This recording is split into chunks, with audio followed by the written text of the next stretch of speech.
બાળમિત્રો, આપણે પહેલી અને બીજી એબીસીડી શીખી ગયા છીએ. ચાલો એકવાર ફરીથી યાદ કરી લઈએ. એ ફોર એપલ. એપલ એટલે સફરજન. બી ફોર બેટ. બેટ એટલે bat. C for cat. Cat એટલે બિલાડી. D four dog. ડોગ એટલે કૂતરો. E for elephant. એલિફન્ટ એટલે હાથી. F for fan. ફેન એટલે પંખો. G four gun. ગન એટલે બંદૂક. એચ ફોર હેન. હેન એટલે મરઘી. આઈ ફોર ઇંકપોટ. ઇંકપોટ એટલે શાહીનો ખડિયો. જે ફોર જગ. જગ એટલે ચંબુ. કે ફોર કાઇટ. કાઇટ એટલે પતંગ. L four lion. લાયન એટલે સિંહ. M for monkey. મંકી એટલે વાંદરો. N four nest. નેસ્ટ એટલે માળો.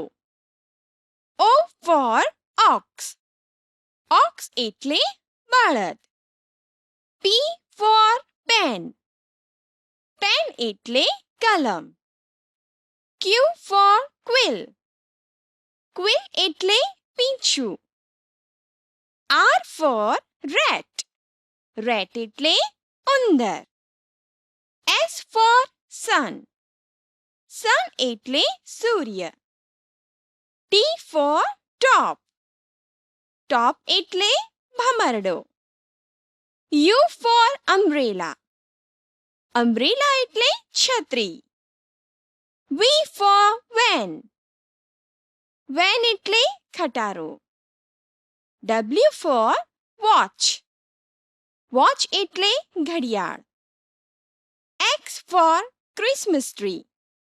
ક્રિસમસ ટ્રી એટલે નાતાલ વૃક્ષ. Y for yak. યાક એટલે તિબેટિયન બળદ. અને ઝેડ ફોર ઝીબ્રા. ઝીબ્રા એટલે ઝીબ્રા. ચાલો, આપણને બધું જ યાદ આવી ગયું ને? તો હવે આપણે 4 લાઇનમાં એબીસીડી લખતા શીખીએ.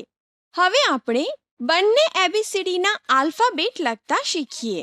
A, B, C, D, E, F, G, H, I, J, K, L, M, N, O, P, Q, R, S, T, U, V, W, X, Y અને છેલ્લે ઝેડ. અહીં કેટલાક ઉચ્ચાર આપેલા છે તે ધ્યાનથી જુઓ. આપણે તેની સામે પહેલી અને બીજી એબીસીડીના આલ્ફાબેટ લખીએ. સૌથી પહેલા છે એ. તેથી બંને એબીસીડીમાં એ લખીએ. હવે એફ લખીએ.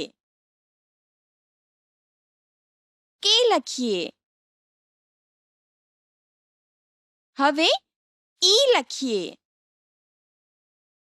ત્યારબાદ બી છે, તેથી બી લખીએ. બી પછી જે લખીએ. હવે એચ લખીએ. ત્યારબાદ એલ લખીએ. એલ પછી ડી છે, તેથી ડી લખીએ. પછી જી છે, તેથી જી લખીશું. જી પછી એમ છે, તેથી એમ લખીએ. એમ પછી આઈ છે, તેથી આઈ લખીએ. હવે ઓ છે, તેથી ઓ લખીશું.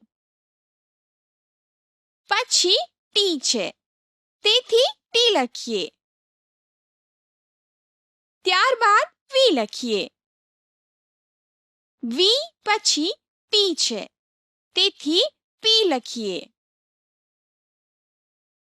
ત્યારબાદ યુ છે, તેથી યુ લખીએ. યુ પછી ઝેડ છે, તેથી ઝેડ લખીએ. ઝેડ પછી એક્સ છે, તેથી એક્સ લખીશું. ત્યારબાદ આર છે, તેથી આર લખીએ.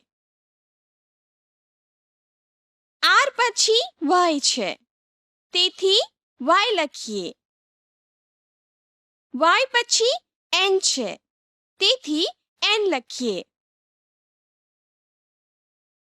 હવે ક્યુ છે, તેથી ક્યુ લખીએ. અને ક્યુ પછી છેલ્લે એસ છે, તેથી એસ લખીએ. હવે